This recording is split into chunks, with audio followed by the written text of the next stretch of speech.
Ladies and gentlemen, it's Saturday, and I have no idea what that means, Flobo, but we're going to review the WWE King and Queen of the Ring. It's the after show for Wrestling Inc., and if we got a show for you, we've got King Gunther, we've got Queen Nia Jax, and we also got a new championship match announced for Clash of the Castle. But before we get into all of that, allow me to introduce the people here today. I'm Jack Farmer in the catbird seat, as we were once told it was called, and yes, I'm with Flobo Boyce. Flobo, we don't get to do a lot of these shows together. I'm glad to get to chat with you here on a beautiful afternoon in California. Yeah, I was about to say that. It's been a while since I was in live for the yes, but we have a back-to-back thing happening this weekend, so this is a kind of our night one, our Wrestling After Show Mania. Yeah, we're going to be on tomorrow as well for the after show for AEW Double or Nothing. And it's so funny, the difference between the two, because now we're bright-eyed and bushy-tailed. The weekend just started. It's still the afternoon. By the time we're done, we're still going to have the day ahead of us. But tomorrow, we'll probably be finishing up tired after a long weekend of watching wrestling. It'll probably be 3 a.m. by the time we're done recording. Money's worth. You're going to get to see two very different sides of both of us, I think, over the course of 2 days. I think it's going to be a fun time, though. Everyone in the chat, I hope you're looking forward to it. Flobo, are you looking forward to tomorrow before we chat about today? Oh, absolutely. You know, Double or Nothing is, and I always ask this question, but it's the closest event, I think, to Starrcade for AEW. So it's going to be a good one. I know the build has been a bit wonky, but that said, you're never left going, I want more. You're like, this is the best complete afternoon. I got my snacks. I watched 5 hours of wrestling. Let's roll on. Yeah, we've got I want to give some time for everyone to settle in and find their seats before really getting into today's show. And what a show it was. I really enjoyed King and Queen of the Ring. I thought it was a good show, but I was thinking about something that happened, and I want everyone in the chat to give me their thought. Not something that happened, but something just, I realized time passes and things, you know, new things come along that replace old things. And you and I, we're of a certain age. We grew up, and you'd go around and everyone would do the DX crotch chops, or they would do the NWO2 suite. Now, to this day, as grown men, we will still hit the suck it when we need to. We will still throw up the 2 suite. Why'd you say like that? We'll still hit the suck it. I'm on the way to describe that. Hit the suck it. And okay. Then yes. Is it? I was thinking about how generational what we've seen over the past few years is.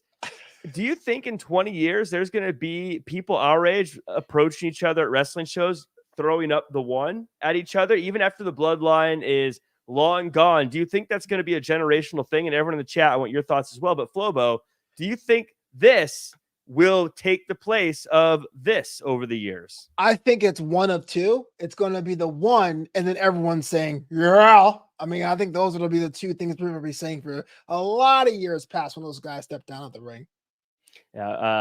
Maestro Dog saying, I got 2 words for you. I mean, can you hear anyone say that phrase and not answer it in your head? Yeah, the gun club. The guns. Even every time they say it, I feel like I want to say it.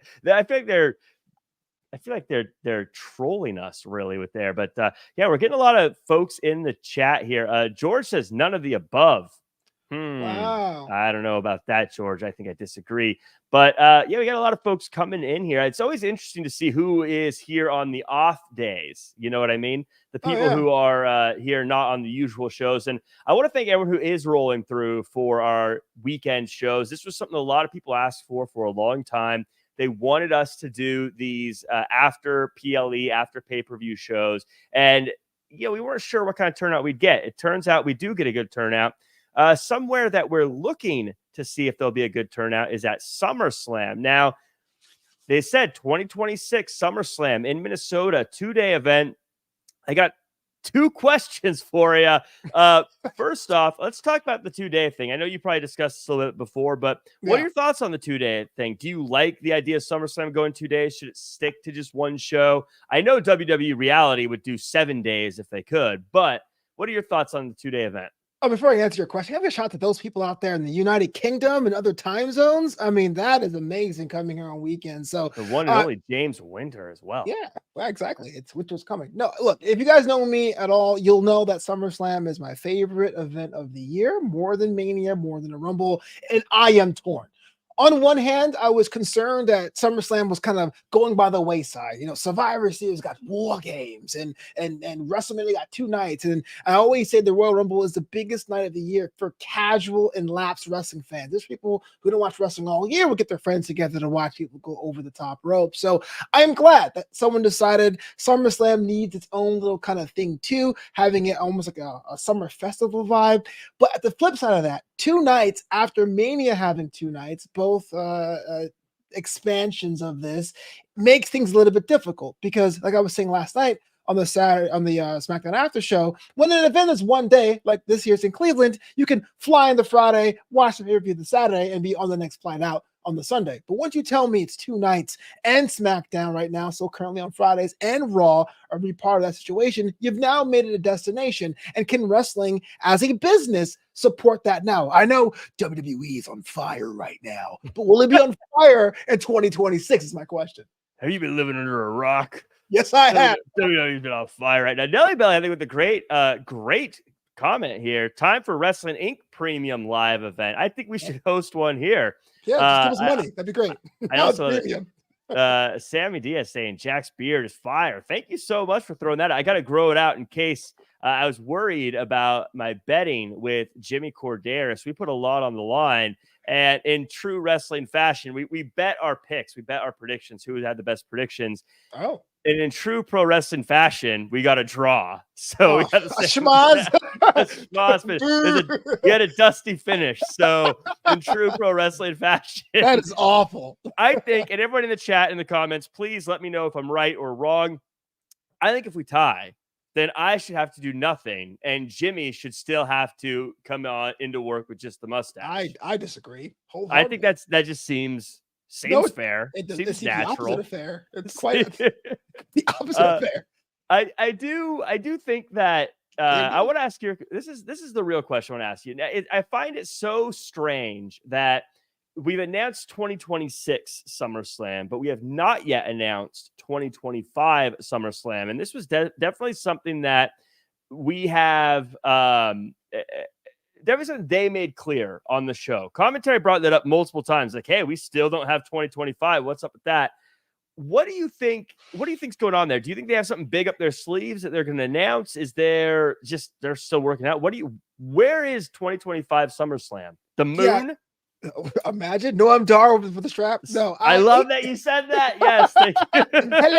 hello, hear me now. No, 18 hours ago, I was a bit confused. I go, if I'm 2025 site or location, does that drive the price up or drive it down, knowing full well there's going to be an even bigger 2-night thing there afterwards? But the fact they're mentioning it in Saudi Arabia, and I remember a couple weeks ago there were rumors about the Kingdom of Saudi Arabia wanting bigger events. I mean, if I am a betting man, which I'm not because I like keeping the hair that I have, I would say next year will probably be in Riyadh or Jeddah, right? I mean, it makes sense. It's a bigger event. It's one that it kind of lines up in the season. And granted, it'll be super hot in the Middle East at the time, but why not move SummerSlam and see if the Big Four can work in the Middle East? You know, I wonder if maybe the idea, I feel like I'm with you. We've got Maestro Dog saying France. France, obviously, I think has proved that they deserve some big shows. But I wonder with them announcing the 2-night event already for 2026, I wonder if that kind of puts some pressure on whoever's bidding for 2025 to pay more to get a 2-night event. Because if you're 2025, now you're like, well, I want a 2-night event. I want all that extra income for my city, but then that means WWE can say, well, you got to pay even more. So I think it adds a little bit of leverage of like, look, we want bigger money for this as well. So it might be a smart move here. I wonder if we're going to see this more in the future of, hey, 2037 WrestleMania is going to be in wherever, Jupiter. But wow, now you can bid for these different. Jupiter, man, imagine how hard you're going to hit the mat in Jupiter. Yeah, imagine that. No, I'm with you, but like in advertising or marketing, we call that a make good, right? Minneapolis was supposed to be a candidate for next year's WrestleMania, and ultimately went to Las Vegas. And what better way to satiate that and say, hey, listen, we have the second biggest event in our calendar by their estimation, or third. Why not we do something special for you in 2 years from now, and it be the first of its kind? So I don't think anyone can buy their way, unless you're the Kingdom of Saudi Arabia, to a 2-night event. But that said, that is a big gaping hole in their schedule, and I think it's going to be something that everyone's going to ask about every press conference until it actually gets resolved. Yeah, I think that it'll be very interesting to see. We got a lot of folks here in the chat, and I want to give them a shout out. As always, I mean, we've got Jesse Pope coming through, and Kenny, I don't know if I can say your first name. I absolutely apologize. But Lockenfo Kenny, I'm probably saying that wrong. I apologize, but I definitely appreciate you being here. And of course, Ed Shields, LFG. What does that stand for, Flobo? Do you know? Let's freaking go. That's fair enough. I was going to say something else. I was like, wait a minute. Wants to respect Lyra's abs. Everyone looked great tonight. Carrie Johnson, good afternoon, my dudes. Good to see you, Carrie. Tori coming through as well. Laura Rock coming through. John Johnson says, great to have a post-show, guys. And I got my Jack Farmer, oh, yes, t-shirt in the mail today. What a plant. How would you pay this guy to say that? Like, John really? Johnson, I appreciate the order. Merch. Thank you so much. You can get those still at jackcfarmer.com. Still some available. They are absolutely, truly limited edition shirts. I printed them up, and I'm never going to print them again. In fact, Flobo, since you asked, I happen to have one right here. I didn't ask at all, actually. If you want to buy one, I don't. Get the, why would I? Yes, t-shirt available now at Jack. We live 8 miles apart. I don't have to buy your merch. Like it's fine. I don't. Why would I do that? But yeah, J.R. Smith is here as well. George Bartley, Maestro Dog, we've called out a few times. Chill McTalker, I want to give a shout out to. Is usually a listener, but not able to join live because of time zones. But Chill is here. So happy to see you, Chill. Of course, Tommy O in the chat. And Jose here lurking for King of the Ring. Shout out to all my lurkers here. James Winter, a good pal. Good to see you. Beer Money. And of course, Nelly Belly. PD Crumbs. I haven't seen you before, PD Crumbs. Glad that you're here. Brianne Milligan. Oh, lots of folks. Ebony, always good to see you as well, Ebony. And everyone else. KOD coming through. Hope all is well with you, KOD. And a new name here. King of, I don't know how to pronounce that. How do you say it? Hueco. King of Hueco Mundo. Hueco Mundo? Yeah, Mundo. Yeah. Like Johnny. Like Johnny Mundo, yeah. But very cool. Good to see all of you guys here. And then Tutgraph here says, I thought I had a commercial-free YouTube account. We all thought we did. Wrestling Inc. was saying, no, thank you, sir. It's called integrated marketing. Yeah, exactly. An ad-supported experience here. I'm going to get an email from Wrestling Inc. on Monday morning. Jeez. Well, thank you guys so much again. Thank you to our lurkers. Like, comment, share, subscribe. Show a lot of support for this one because that'll bring us back for future premium live events. PD Cummins says, I usually listen to morning hours of the show due to work at 4 a.m. from Long Island. Oh, good. Thank you, PD. I appreciate that as well. Let's talk about our show that we just watched, this event. Flobo, before we, I guess, the nitty gritties, I just got to say, yet again, American fans, we have been slapped in the face with how we're supposed to act as a crowd. I get a little embarrassed for us when I see these crowds showing out. Flobo, this crowd was incredible. Well, you hate what, Chance? What? Yeah, there's a little bit of that. There's definitely a little bit of showmanship, and sometimes it's for the greater good. You know, after Backlash France, everyone's now singing Randy Orton's theme song. It feels like that's becoming a thing now. But yeah, these international shows, and I can see why they want to do it, just blows your mind. It makes a card on paper that could have been seen as a filler pay-per-view, a premium live event, seem that much more special because of the live responses. Yeah. Very, very great crowd here. Also, I saw the chat. I want to throw out there. I think it was Nelly Belly asked if that's Bob Ross behind me. That is Bob Ross, a little Bob Ross. That's merch I would buy. Can I buy that? You got to win it at a carnival game like I did, like a man. Okay.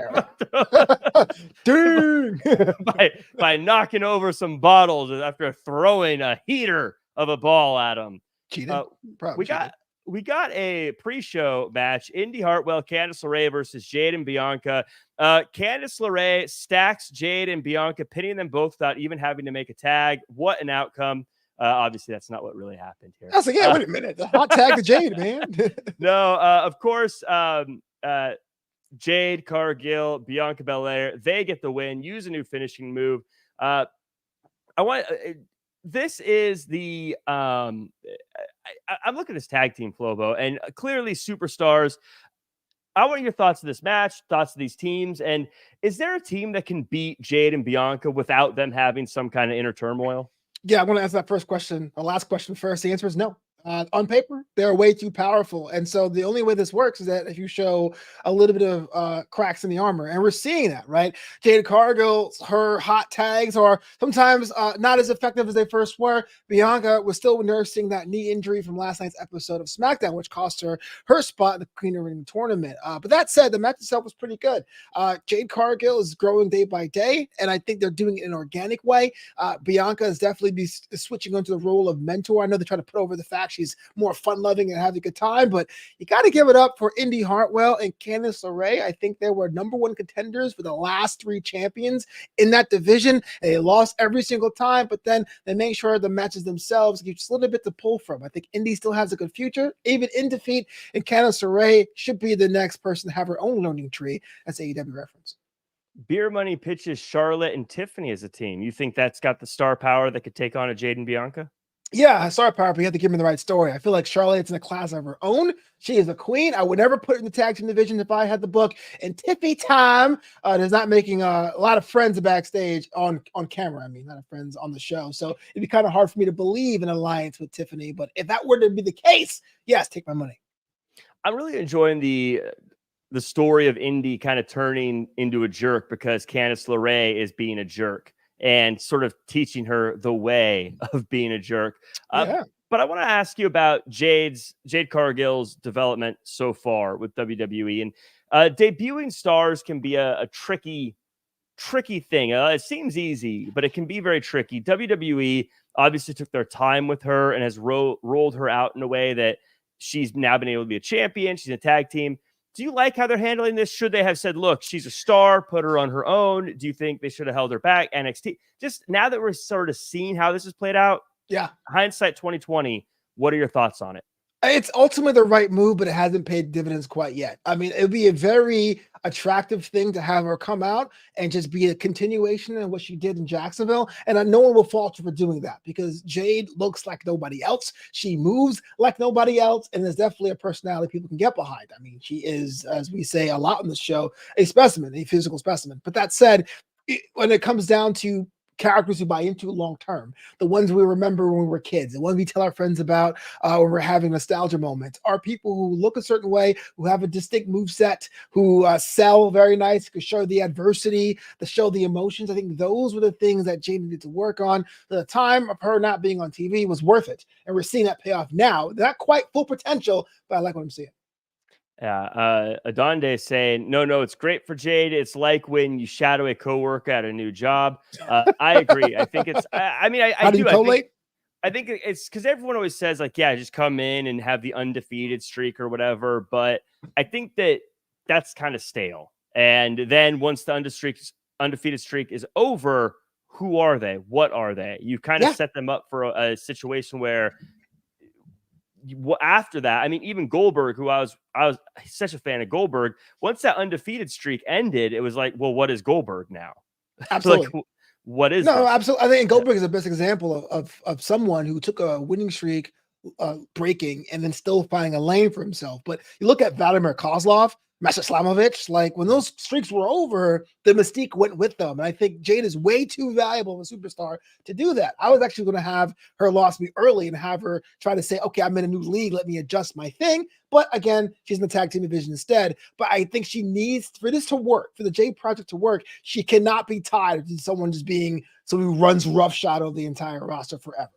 Yeah, and she's an absolute star. I think looking back, they did absolutely the right thing with what they've been doing so far. Of course, again, there's always, we'll see 2020, but that, in a year, we'll look back and maybe have different opinions. But for now, I think that they've actually absolutely crushed that. And also now Bianca has sort of new life in what she's doing because she was sort of in that situation where she was like, well, if she's not the champion, what is she doing? Well, now she has something else to do, which I think is really important. Side question. Do you like the fact they were matchy-matchy? I know they had different mirror panels, but the same shade of pink. Is that cool with you? I think every tag team should be matchy-matchy. I hate when they're not matchy-matchy. Purist. I just, it drives me nuts. If every other team in every other sport dresses matchy-matchy, why wouldn't they dress matchy-matchy? Fair enough. I like it. Old man Jack. Now it's really frustrating when they don't dress matchy-matchy, but a person from the other team is dressed to match one of the people that is, you know what I mean? Like that's always frustrating. You mean like when the opponents have similar colors? Yeah. Yeah, that ticks me off. Because that never happens in combat sports ever. Yeah, like if Bianca was the only one wearing pink, but then an Indi was wearing pink, I'd be like, this is so frustrating. I hate this. I'd be so upset.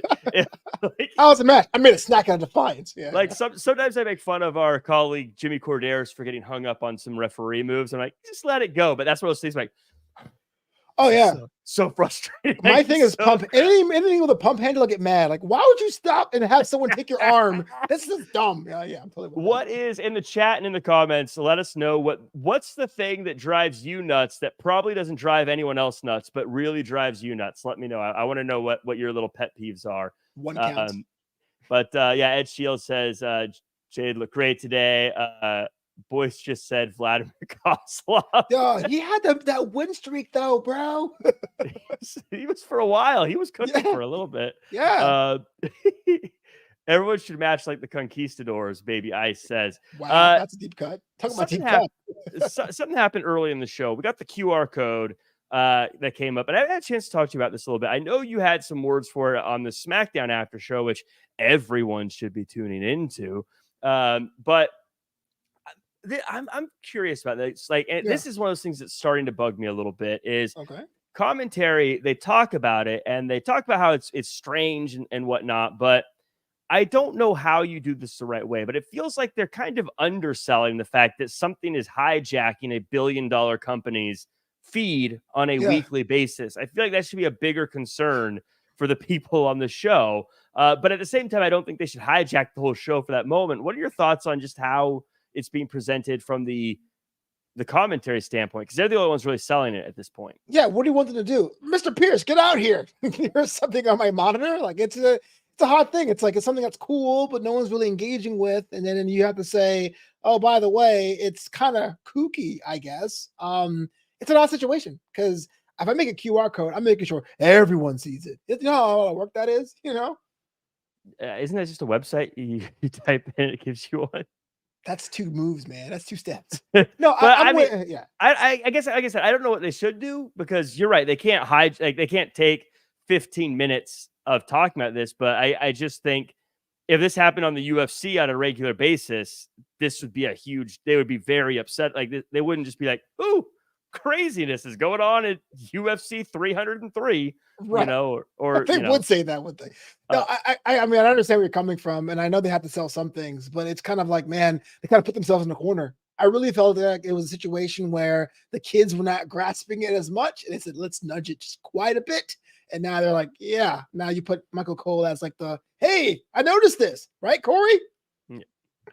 Yeah, it's Dante saying, would you want Triple H to address it? I don't know where they're going with the story, but actually, yeah, I would like him to say something about, hey, we've noticed that there's been something going on. Our technical team, or even Pierce saying, our technical team is looking into it. We're going to make sure it stops. Something, I don't know, just to make it seem like it's a big deal. Tutgraph says Rey Mysterio 619 always bugs me. It's so accommodating. Yeah. because no one goes in the ropes any other way. Like never in a match, anyone's in the ropes like that. That is kind of true. I love Rey Mysterio though, so I'm like okay with it. But yeah, I get where you're coming from with that. And then Baby Eye says Cole thinks it's just the return of Retribution. Shut it down. Oh no, it's Slapjack. So now 24 minutes into the show, we're going to get into the actual start of the show. And that was Becky Lynch and Liv Morgan for the Raw Championship. A really competitive matchup. Comes down to Dominik Mysterio. The Raw Championship, sir? Becky Lynch? It's the World Heavyweight Women's Championship. The World Championship? Yes. The Raw? Yeah, the Raw Championship? It's not for Raw. It's just the World Championship. It's the Raw's Championship. No, it's not. That was the old title. Now it's the World Heavyweight Championship. It's the World Heavyweight the Raw World Championship. What is the and SmackDown's the WWE Women's the World Championship. Becky Lynch, Liv Morgan for the World Championship. Really competitive matchup here. Comes down to Dominik Mysterio coming out, trying to help Becky with the steel chair, but Morgan uses it instead, and she is your new world champion. Later, Becky says she wants a rematch on Monday. This is between these two. I gotta say, I feel like this is the best Liv Morgan has been. I think she took a while for me to click with. I feel like she's peaking at like the perfect time. I thought this was one of her better matchups. And I think that Becky Lynch always delivers in big match moments. I thought this was a great way to start the show. First of all, I'm only trolling you, Jack. Please don't have me removed from future shows. But what was that? Oh, Flobo. Shut up. I got to shut up. So Liv Morgan, man, I was with you. I think I was not so much over her. I was over the revenge tour. I'm not sure what that meant. When she was going to go stop in like cities that the wrestling wasn't going to be. She's going to be in like Quad Cities or like in Vancouver hanging out. But the match itself was pretty solid. Becky Lynch was in a very unenviable position. Rhea Ripley had to relinquish that title. She won via Battle Royal, which is to me the weakest way to become a champion. I know old school guys would disagree, but she had to carry it as if she would beat like people in a tournament herself. The match was pretty solid. Liv really showed out. Becky took a lot of damage, but that Dominik Mysterio thing about I'm going to make sure Liv gets the championship, and then she does, can have complications that mommy won't like. So this was, of course, the story here. By the way, you say old school guys aren't going to like winning the title. They're going to disagree with winning the title in Rumble. Yeah, old school, I think you go back to like the 2000s, and I think you could win the title just about anyway back in the 2000s. At this point. It's like weekly, wasn't it? Naked I think 20-time like, European champ. You know? Yeah, so I think old school guys are going to be pretty happy regardless of how people can win the championship. But my big question here is, Dom tried to help Becky. Did he? That's I walked all over it. I'm sorry. Yes, that's my thing. And everyone, I got a feeling Dom wanted Liv Morgan to win. I think that's the story we're going with. Now, that seems to be a few people are predicting. But do you think that's right? Do you think we're going to see a team up of Dom and Liv? Man, I just finished WWE Undisputed on WWE 2K24. So the answer is yes. It really feels like Liv Morgan seems to be an easier challenge for mommy if Dominik's faithful, or is he? And if he's not, then it's time for a new mommy. So I think that was the plan all along, because if that wasn't going to be the plan, wouldn't Dom hit up Becky and say, I have an idea for the match tonight? That's my thing. So I do think there's some shenanigans and malarkey involved in that one. Yeah, Donde says it's all part of the plan. DJ David Bunny says Dominik knew Becky wouldn't use the chair. Yeah, a lot of people may be thinking that. I want to talk one last thing about this before we go on. Is I know there's some thoughts about the wardrobe of the women in these events, and I gotta say, I feel a little bit like what the women wear to these shows in Saudi Arabia has almost become like a red carpet thing. Like, I'm actually kind of excited to see how they change up their gear for these shows. What are your thoughts on this? I thought everyone, and not to step on what we're going to see in the future, I thought Lyra Valkyria looked incredible. I thought both Becky Lynch and Liv Morgan had cool spins on their gear. I actually think it's kind of cool to see how they take advantage of this different gear situation. Yeah, absolutely. I mean, you look about like the global reach of now WWE always, and now them traveling, and you got to make sure that when you have any kind of content, you localize for the audience, and that's just the way it is. That's what the culture is in the Kingdom of Saudi Arabia. And to answer your question, I say yeah. I remember the first women's match that WWE had. It was Natalya versus Lacey Evans. Remember her? And it was a giant oversized t-shirt. And I felt like it has evolved now to being able to wear outfits that, yes, adhere to the modesty code, whether it is codified or not, but rather it still have your personality as well. People aren't just wearing like burlap sacks or whatever. They get to have a little bit of semblance of the ring gear. I was saying that last night on SmackDown, Chelsea's green Saudi attire looked very similar to her normal one, which wouldn't have happened 4 or 5 years ago. Yeah, I think it's really cool. I actually, like I said, I get kind of excited to see how every wrestler is going to do it. And I feel like it gets more and more creative as time goes on. I thought Becky's was very creative tonight. I thought that Liv's was very creative. Again, I think Lyra Valkyria had a very creative setup as well. Nia seemed pretty similar to what she typically wears. So and it slayed. And it slayed. She was a queen for a reason. So we move on here, and we get Bronson Reed versus Chad Gable versus Sami Zayn for the Intercontinental Championship. Is it still the Intercontinental Championship, Flobo? It is, Jack. It is. Hockey Talk Man's title. That's what it is. The Men's Intercontinental Championship. For now, Gable doesn't let Maxine come out and tells Otis to wait for the plan. Another slapper of a match until Gable says to Otis, now's the time. He wants Otis to attack Sami Zayn and Reed, but apparently no problem attacking Bronson Reed. But he has some heart for Sami Zayn. When Otis eventually does try to help, Sami ducks. Otis takes out Gable, and Sami gets the win and is still champion.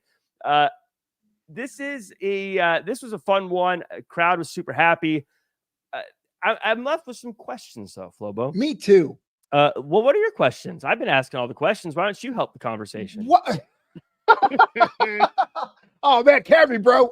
Listen, I like Bronson Reed as much as the next guy, but how many times has this man been in situations where he's been so close? Can't win in Saudi Arabia, didn't even qualify to compete in his own country of Australia. Give the man a chance. And we all knew, even before the match was even going to happen, that this issue was strictly going to involve Sami Zayn and Chad Gable. They've been going back and forth for months. This needed to be confined to those opportunities. What happened was Bronson was a sacrificial lamb for the shenanigans that were happening outside, and Otis just chooses now. He gets the plane ride and flies 10 hours and decides now to have a conscience. Patooey, Jack Farmer.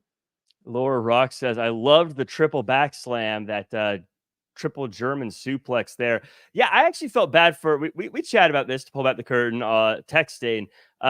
Poor Maxine Dupree. She flies all the way over there. She gets her own outfit and then comes out for like 10 seconds and gets sent to the back. That's got to be devastating. I'm taking the first Uber back to LA. I'm just like, what a bummer to go all the way over there and then be like, actually, we're fine. So Maxine, I feel for you. I feel terrible. Hopefully you get to have some fun while you're over there in Jeddah. But what do you think?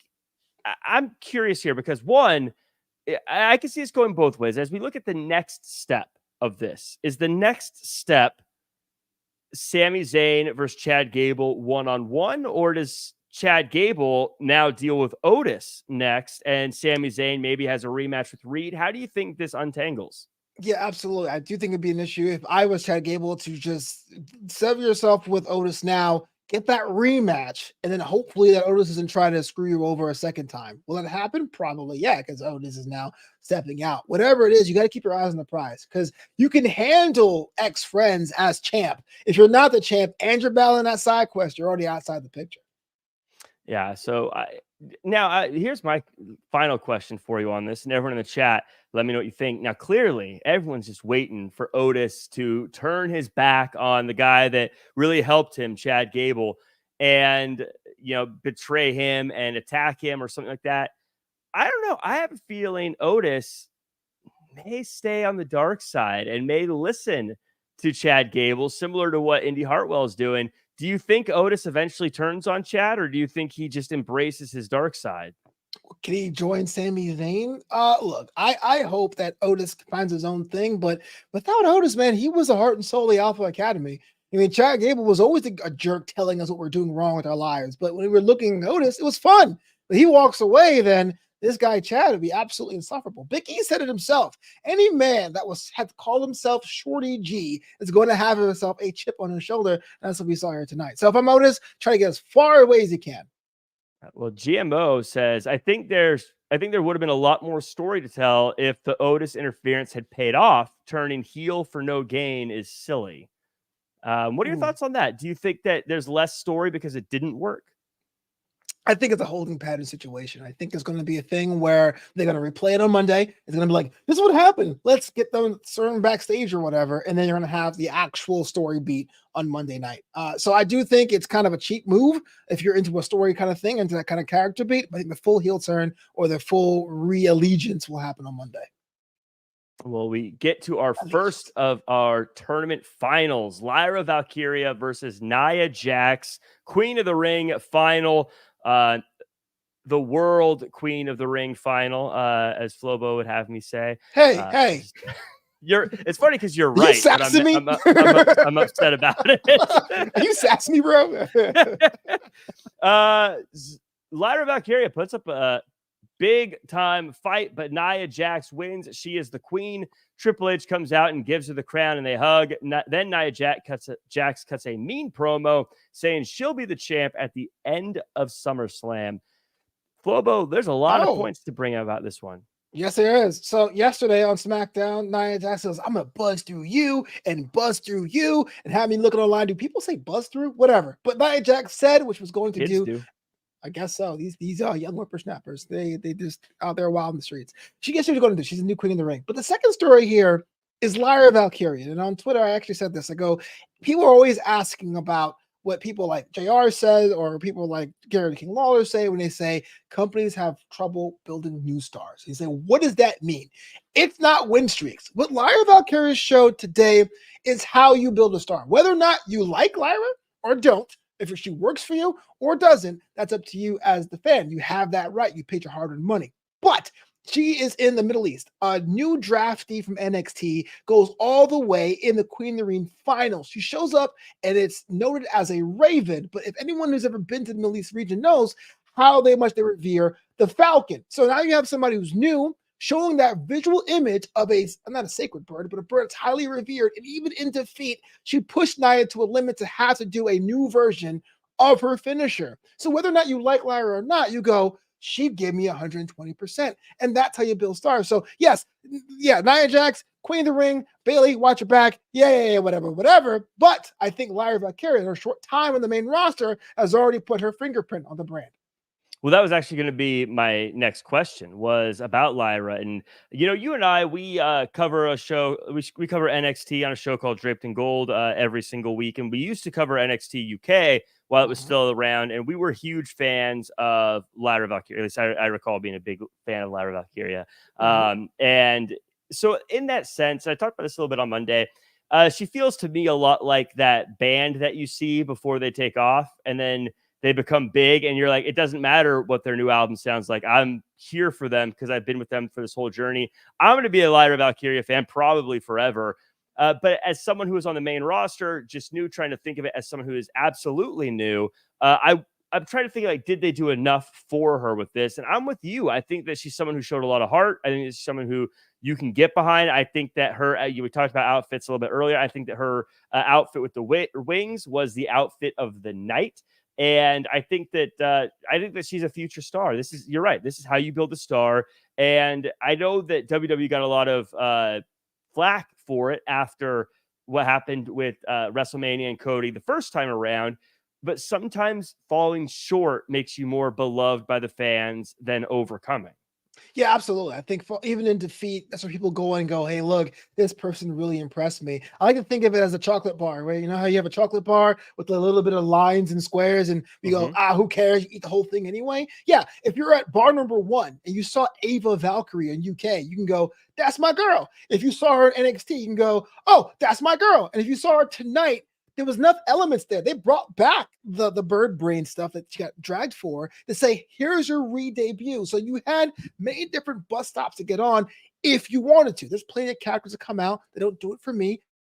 But I think this one works because there are many on-ramps to get on. There's almost a point of discovery, even though she's been in the WWE system, still feel like you discovered her yourself as if you went to an indie show, which I think blueprint for the next generation of stars.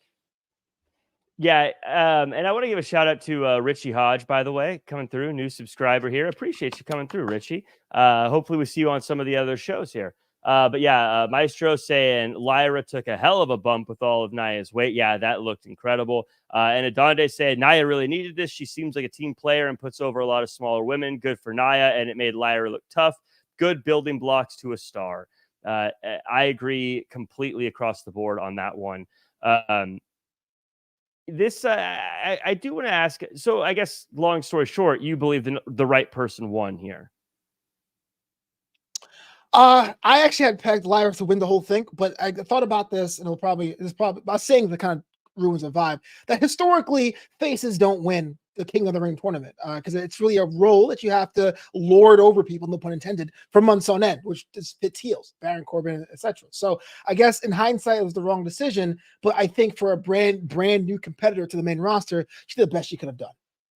This is something I thought was interesting. I kind of want your thoughts on it because I'm of two minds of it.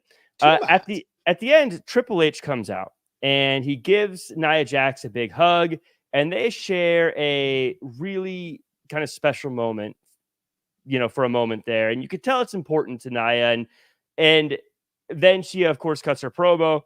What are your thoughts on Triple H coming out and having that personal moment? I felt like it upped the emotional stakes and it made me feel like, oh, this really was a big moment. I'm super happy for her. But with her being on the bad guy side of things, was that okay? Yeah. Or like, how do you feel about that? Because like I said, I'm kind of two minds. I liked it, but at the same time, I'm like, do we want to be sympathizing with Nia if she's supposed to be a bad guy? I think we're not supposed to sympathize with Nia at all, but I really think this is more of selling the event and the event's importance to people who may not be familiar with the tournament. So, like, you're saying, we're doing King and Queen of the Ring, first time in 3 years. The last time was also in Saudi Arabia. You don't want to be like, I won. Back to you, Jimmy. Or Jimmy's not here anymore. Back to you, Michael Cole. So I do think that a little of that regalia stuff, having Triple H come out, was kind of selling the event wholesale. But if this is going to be the summer of Nia on the SmackDown brand, then it all works out. It's the you say wholesale. That reminds me, speaking of this matchup, there's a line I think a lot of us thought was going to get said when Nia Jax hit the ring apron very hard at one point, and she didn't say it, but I feel like we all heard it in our head. Flobo, you know what I'm talking about, right? Yep. My hole. I was looking for that, and I was like, I was all for that, or even like oh man, again. Like I was, but hey. It's so funny. That's what I love about wrestling. That's why a lot of people say I'm overly positive and whatnot on the show, but that's because so often I look back and the things that at the time, like when that happened, so many people are rolling their eyes and what is this? But now we look back and it makes us giggle and laugh and it's fun. And it's it's great. Like, so all the people who were crabby about it before, it's like, yes, now it's fun. Who cares? It's great. Exactly. That's going to be a part of a legacy forever. Like World Slide, also in Saudi Arabia. Yes. The Nia Jax Bayley championship match, SummerSlam. Is it Nia Jax's time? Your way too early prediction. Yes, but I do feel like Bayley should have another mini feud in there. So it seems more like a Clash of the Titans. Bayley's still in the afterglow of Mania, and if it happened now or that was her next defense, it'd be like, oh, okay, whatever, traditional champ. But if Bayley takes down Tiffany Stratton or somebody on that side for 2 months and then has that match, then there you go. Yeah, and I want to give a shout out to Ed Shields saying, again, thank you, Jack Farmer and Flobo Boyce, for taking your time out of your day to be doing this and let us all enjoy the review. Of course, man. Thank you guys for being here. You guys, this is just me and Flobo yapping if it weren't for you guys. Yeah, do it anyway, but good thing we do it for an audience. My text messaging rates would be going through the roof right now because I still pay for text. What the heck is going on over there? 2003. Goodbye, sir. Let me open it up real quick. I'll hit the letter 5 4 times to get to the letter I want. Oh no, that's T9. Oh gosh, that was that old. GMO, by the way, says Nia winning probably means she's joining the Bloodline. I disagree with that. But Flobo, do you think she's joining the Bloodline? I do think she's joining the Bloodline. Why not? Why the heck not? Because especially now that I mean, that's a terrible. There's a lot of things I can say why not to. But I didn't say that and say my point is over, Jack. I was like, why not? Back to you. I was going to explain. Why not? No, look, man, you have this division. The women's division is dominant. They don't really have anyone from that Bloodline faction. People are looking at Naomi, but both Usos aren't there. You look about this new kind of recruiting, rebuilding version of the Bloodline. I do think that if you want to double down, I know we're in a down period. If you want to double down and have a second chapter and have a new Bloodline dominate the storylines like it did last year, now would be the time to have a presence in as many divisions as possible. And of course, there's nothing wrong with having women talent adjacent to the male talent when it comes to storylines. You look at B-Fab, who really wasn't doing much until now she's rolling with Street Profits and Lashley, which is slightly more than she was doing before. So I like her doing that. I think her win the tournament makes it irrelevant. She can join without winning the tournament, but I do foresee Nia Jax joining the Bloodline at some point in time. Interesting. Do you guys think, let me know in the chat and in the comments, do you think that Nia Jax should join the Bloodline? I'd love to know your guys' thoughts on that. Obviously, she has that dominant factor to her that makes her fit in very well there. Adonde has a follow-up question for you, Flobo. If she did join the Bloodline, how would you use her? You can't say run roughshod. Yeah, because I wouldn't. I'm not a square. You're not a...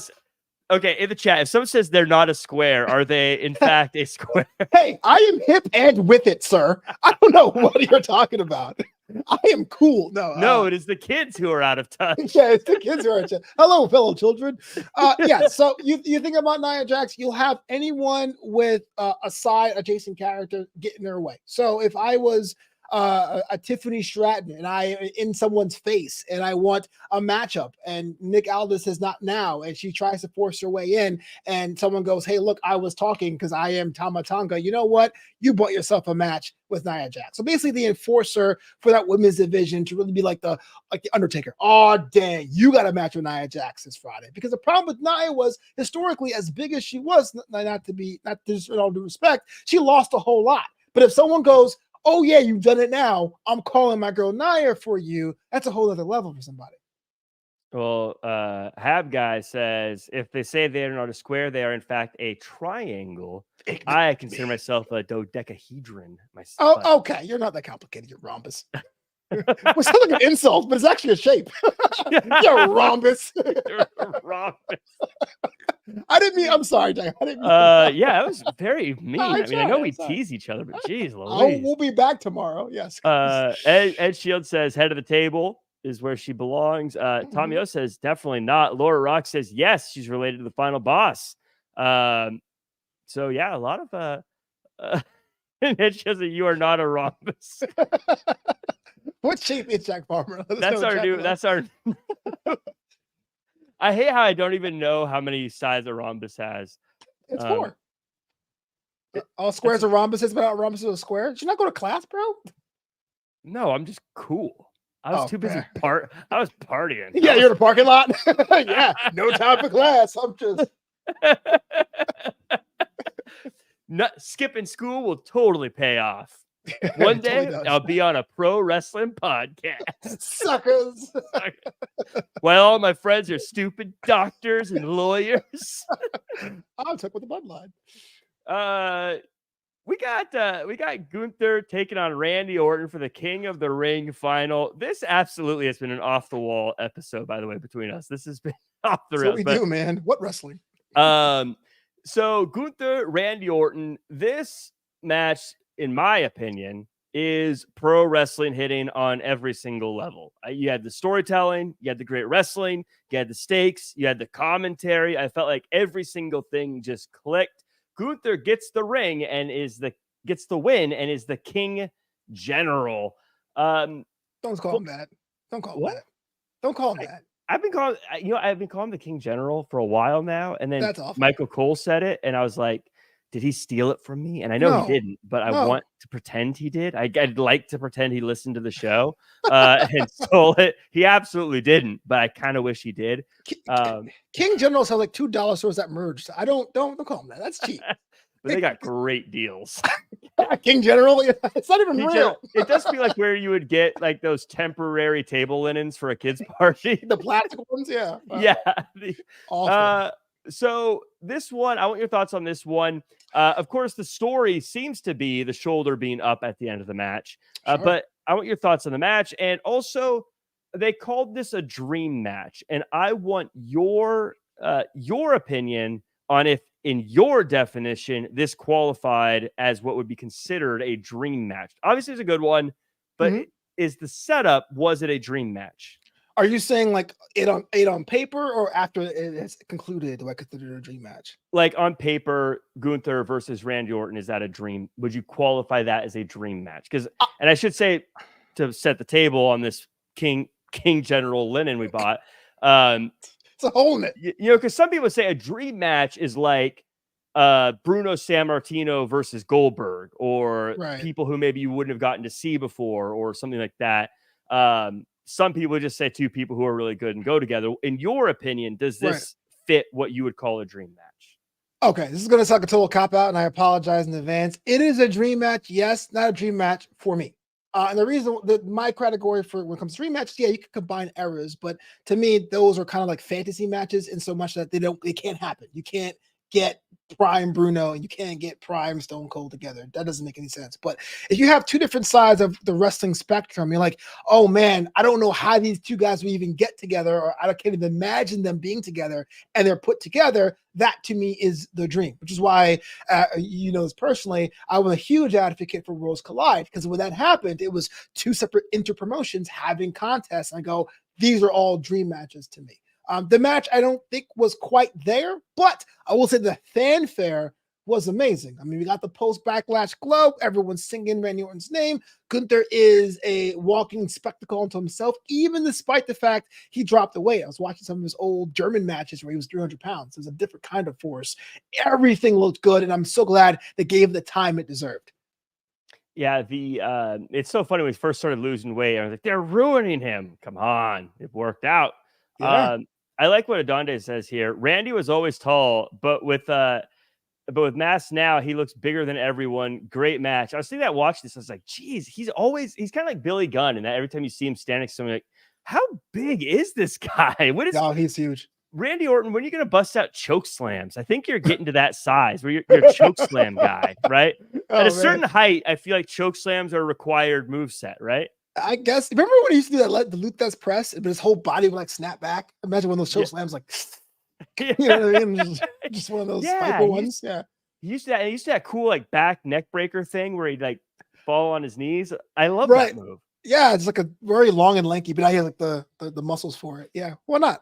Why did he stop doing those? Age, probably. That's probably a good answer. That's why we stopped doing everything. Maria says you're wrong. Says it 100% is a dream match. Yeah, Jack. Maria says modern times dream match. Yeah. This one was I really enjoyed it. Like I said, I thought it was really great in every category. One of the things I really like too is like some of the details, like how Kevin Owens helped Randy Orton to the back, but wasn't really even that much of a shown thing. It just filled in those little gaps of like, oh yeah, they're friends. Those kind of things are so important, and I think it was really cool to see them add those in. Something that stood out to me a bit is, and I noticed it was mentioned here in the chat as well. I want to make sure I shout it out. Reaper Brink. Jack, Gunther would not put on that crown. I noticed that too. Gunther did not put the crown on. What were your thoughts about that? You know what? It probably is a character beat, but I was like, yeah, it was too small for Nia's head. And Gunther's like, I messed up his hair. No, I ain't even trying it. But yeah, I respect some Matt and all that jazz. Yep. Yeah. Do you think Gunther's hair is like just gelled down, or is it just wet? It is definitely wetted down, then sprayed product. Has to be. Because usually if it's just wetted down, it starts to get the Ric Mhm. Flair thing where it's sticking up and going crazy. Woo! So of course the story, like I said, Randy Orton, his shoulder was up by quite a bit. What are your thoughts on this? This is one of those deals where Chill is freaking out in the chat. Ju- Come on, guys. He wants a I know. pin. I love Ed. I love things going Don't on. worry, Ed. We'll get there. We'll get Come there. on. Shame on you guys. Shame.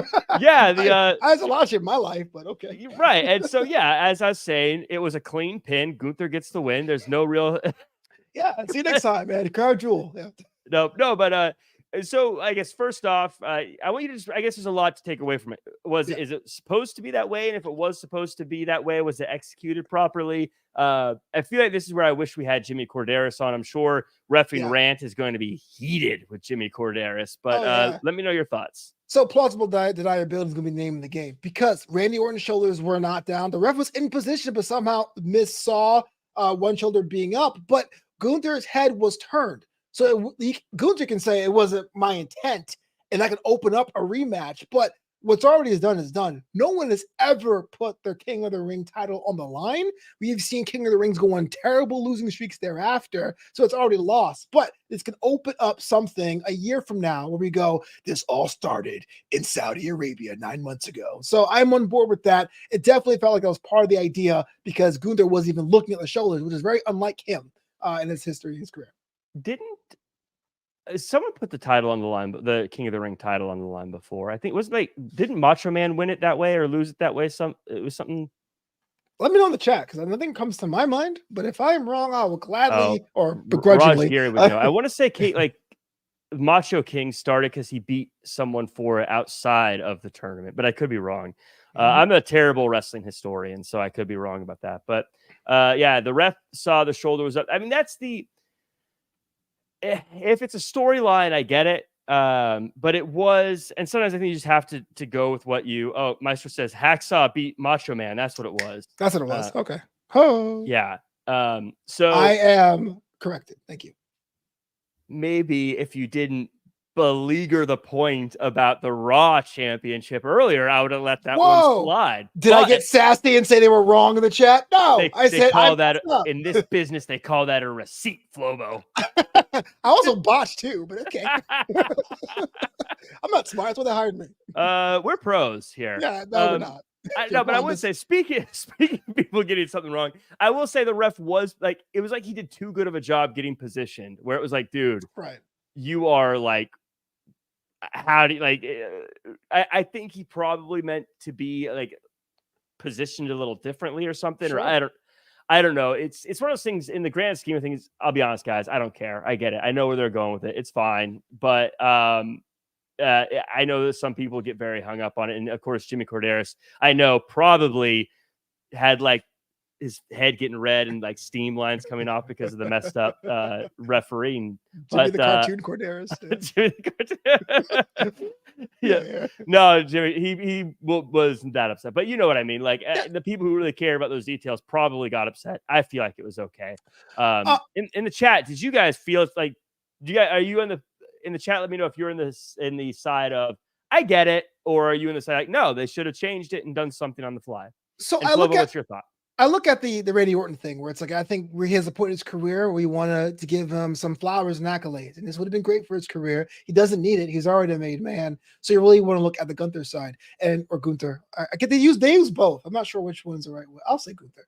I think he's the Gunther side, but I would say the fact that Gunther was even in position to see him cheat or him do the false pin can still give him that almost an ego trip where he's I have to beat Orton again the way the mat would have allowed me to. So that opens up a rematch either by Adam Pearce saying or both general managers saying here's a rematch, or by one of them having an ego cross-brand saying here's a cross-brand attraction match. I got to beat you again.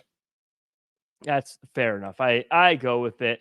It says I think Jimmy had 500 tweets about it. Ooh, that's on par. Yeah. We need, and Adonis saying we needed Jimmy today, man. The OG. Yeah, Jimmy, why are you taking the day off, huh? I know, right? We got news right after this. Drew McIntyre is cleared, and he will be facing Damian Priest in Glasgow at Clash at the Castle. Is this Damian Priest time, or will he be singing Sweet Caroline with Tyson Fury after the show?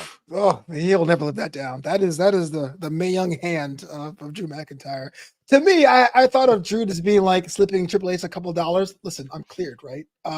Yeah, talk about receipts, right? Like we last time we were in the UK for Clash at the Castle, there were some of us out there who thought he was going to be the world champion after beating Roman Reigns. That person was Jack Farmer. Got it way wrong. No, not at all. You totally got it way wrong. I sweep that one. Are the ones. But yeah, it's all time for receipts. Damian Priest's title run. I hate to be so early and call things. I like to look at things from a longer period of time, but it has gained zero traction. Cody Rhodes had a little bit of a reprieve of respect in his thing being like, look, you're still the son of Dusty Rhodes. You're still the champ. Here's your afterglow. When Priest won, the shock was gone. And then it was, well, who's next? And so I do think Drew McIntyre has a mission. It's against CM Punk. And to elevate that, he has to be champ. Now, there's been some rumblings, or at least some predictions on the Raw after show that maybe CM Punk costs Drew McIntyre at Clash in the Castle. The crowd would obviously not give a good reaction to CM Punk in that situation. Do you think that CM Punk could get booed that heavily and then still come back to the States and be a good guy? I think he'll get booed. And I think, but CM Punk is enough of a rascal that he can come and say, oh, I'm sorry, guys, and come back stateside and get that love and adoration. Now, if for some reason Cody Rhodes did that, it would be such an egregious act. We'd be like, Cody, what the hell are you doing, man? But knowing the UK audience and knowing what it meant to Drew McIntyre, if he goes to the UK in two separate Clash the Castles and loses both times, I don't think Scotland will win a third. They're like, you know what? Yeah. Keep it, mate. We're fine. You know what I mean? So he has to win. So yeah, I got a feeling Drew's going to win that one. It'll be really good for him, but it'll be fun to watch one way or the other. WWE has been so good about making these shows that typically weren't spicy into just fun events. Yeah. Backlash is the biggest thing. I think like that was always the pay-per-view used to write off and be like, oh, it's only Backlash. And now it's like, where you going? Who's going to be there? Bad Bunny? What? France? You know? Yeah. Yeah. And every time they make us Americans look bad. So Cody Rhodes taking on Logan Paul for the WWE title, not the US title, just the WWE title. Cody's ribs get rocked. Logan uses the brass knuckles. Michael Cole almost gets knocked out by Logan Paul at one point. The ref does get knocked out. The ring announcer gets involved. Cody gets the win and retains. This was a different type of this is what pro wrestling is to me kind of matchup. Lots of stuff. I thought it was very enjoyable. I feel like if Jimmy Corderas was here, he might compare the amount of potatoes that could fit into a single sack. What were your thoughts? If you were a fan of ruthless aggression era wrestling, this was your love letter, man. Like, I thought for sure Cole would have dropped the back fist. I thought the prime bottle would have showed up. I thought pyre would have gone off and distracted people. Lights would have gone out, bloodbaths, whatever. It was so many shenanigans for this. And the fact that made the secondary story was, can Logan Paul do it without brass knuckles? It's so beyond the pale. It's like almost like you made it up in a bar somewhere. And it was fun. It was fun. I kind of knew with both titles not being on the line, it was basically an overgrown exhibition match. I kind of felt that Cody was going to retain, but the ride I got there was still fun. It was kind of like being in a roller coaster and having like 2 lap bars. You're not going to die. Just put your hands up and have a good time. Who is going to be Cody's first dangerous threat? Because I don't think anyone really thought AJ was going to win. I don't think anyone really thought Logan Paul was going to win. Who do you think is going to be that first person that he faces that you're like, ooh, this could be the one? I don't know. If I had the book, if he, not knowing how serious the injury is, reinvigorated Bobby Lashley to me would print money. Because here's somebody that was a former WWE champion. He was unstoppable when he was champion. That'd be kind of a cool test of being like, he may actually lose this. But the problem with Cody's story now is that it took so long to get there. You kind of don't see anyone in that spot. The mid cards are pretty much fine. If you look at someone like LA Knight, you can't face him. LA Knight has way too many losses, even though people still love him. There's not many people in that roster. I would definitely have Bobby Lashley. I was writing the book. How many people? So this is going to be kind of a weird, tough question. If You're tough. Let's say Cody Rhodes, his next challenger is another one where we're like, he's going to beat this person, and then maybe one more where he's probably going to beat this person. And then he has that first real tough opponent. Let's say it's Roman Reigns coming back, whatever, and he loses that match. Sure. Is it kind of a lost title run, or is it still like, hey, he kept it for a while, defended it a few times, it's all good? Or does he need to actually go through some people that we're going to go, he might lose before we believe in this champion? Does that make sense? That is a difficult question, because the person who had that title before him, and Roman Reigns, had one of the longest, if not the longest, title reigns of all time. So anything will look like a stop down. I try to compare it to Kofi's reign, because Kofi was a squeaky clean baby face, and this title reign was about 6 months. But you kind of felt that you were playing after curfew because it was Kofi, because it was somebody who was slotted in kind of late. It could have ended any time. It could have been Dolph Ziggler. It could have been Randy Keith Orton. They're all former champions. With Cody, because we saw him lose at Mania last year, and we saw the finisher story, it almost seems like it will be almost like not part of the plan for him to lose early enough. And this is why you have wrestling fans who watch wrestling matches going, oh, in 9 months, next Mania, The Rock is available when Roman comes back, because we don't want Cody to get rolled up by Akira Tozawa at a house show event, because we feel like we've earned whatever that challenge may be. And so week to week, there isn't anyone there now on either roster that can do that for him, save for Damian Priest. But he's also a champion in his own right on another show entirely. So do you think SummerSlam, he's going to, because a lot of people are predicting SummerSlam, Drew McIntyre, CM Punk, and I feel like that's going to be a main event. Sure. Like it's got to be the biggest story. But do you think Cody could have a dangerous opponent at SummerSlam? Do you think someone like The Rock comes back, like a lot of people are predicting it? Let's just have some fun, some funsies. Is The Rock coming back for SummerSlam? The answer is no. As much as I love SummerSlam, The Rock's not coming back to Cleveland. Not at all. You even if The Rock wanted to, that's a name that sells WrestleMania tickets. And The Rock isn't immortal. He is over 50. You don't want to burn so much time with him in his schedule. I would save him for WrestleMania. I would say this. I don't even know who the players are going to be, so don't ask the follow-up question. Please don't do that. But if it's going to be Drew McIntyre and Punk on one side, it's definitely going to be a multi-man match on the other to show that Cody can beat the many odds at once. But how many times can you see Kevin Owens pinned or LA Knight pinned till we go, we don't believe anybody on this roster anymore? Right. Well, they said the same thing about Roman Reigns when he was champion, and that seemed to work out okay. Yeah, but he had a lengthy absence, and he took a title off somebody who wasn't working in Braun Strowman. That's it. That so many stars aligned for that to work. You know what I mean? Like it won't happen for a long time.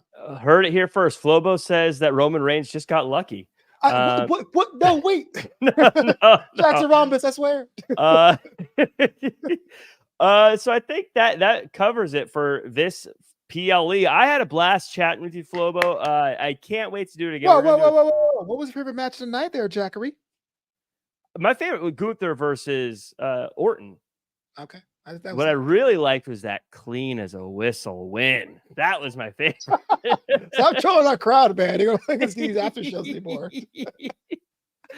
No, I think that one was my favorite. What about you? What was your favorite? In the chat, everyone let me know your favorite. I was a fan of the Intercontinental Championship match. I really thought it would be Bronson Reed's time. That was the same prediction Michael Cole had, but we were both wrong. But I think from a wrestling science thing, the fact how they presented Lyra Valkyria was very, very important to see what the next chapter is for the next stars of WWE. So I'd like to check that out after this. So what was your favorite? You just Triple Threat match was my favorite. Okay. But I liked how Lyra was presented on her way to her match. Okay. Is it comfortable sitting on the fence, Flobo? Yeah, it's great. It's kind of squishy. Ed Shield says the triple threat. Baby Ice says Cody versus Logan. Maria says Gunther versus Randy. So does Syed. If I'm saying that, I apologize. Syed Abdullah. And then Cindric, the matches were all great, but Cody versus Logan Paul. The Intercontinental and women's match. Laura, you got to pick one. You can only pick one. Yeah, which women's match? The tag? Cody Logan. Ed says Flobo's on fire. Hey! And Tommy O says, thanks for doing the show. I hope Wrestling continues these PLE shows. I'm glad you mentioned that, Tommy O, because we will be back on after for the AEW Double or Nothing. We're kind of doing a Double or Nothing on this weekend, Flobo. Heck yeah. Hang out with you, Jack. That's great. So before we go, though, let me know your final thoughts and where can the world find you online, Flobo? Well, Jack and I combine like Voltron every Wednesday to break down NXT content on a little show we call Draped in Gold. Learn more at drapedingold.com. And of course, I'm on that X at Flobo Boyce. Yeah, we combine like Voltron. The problem is there's only 2 of us. There needs to be 5 of us for us to fully be Voltron. We're an arm and a leg. And we just kinda... no one gets the reference at all. But the fact you said this is a dumb reference means so much more to me. Means so much more to me. Thank you. We're just a flying lion and another lion shaped 2 like arms. Just floating around. Why were lions turning into a walking robot? That's Japan, man. Don't ask questions. Don't ask questions. I'm hip. We are 100 years old. But for me, you can find me at Real Jack Farmer across all social media. And again, you can find those Jack Farmer t-shirts at jackcfarmer.com. Again, those? Very limited. I got a box from here. No one's buying those. No one should buy those. Once the box is empty, these guys are gone. Do you have conversations with it? Do you tell it yes as well? Yeah. So like, he's like, yes. Like, yeah. What would you like to speak about today? Did you make your chin thinner? What the heck is going on in that picture? Did I give you a 5-star review yet today? No, not yet. Let me head on over to Apple Podcasts right now. Don't encourage him, guys. Don't do that. You know what? Our audio listeners have no idea what just happened. Absolutely. But that does it for us. Make sure to follow at Wrestling Inc. for all your wrestling news. Make sure to like, comment, share, subscribe, 5-star review. And also make sure to check us out tomorrow after AEW Double or Nothing, where we're going to cover that show. It's going to be a fun time. Appreciate y'all. I'm hitting the end stream button.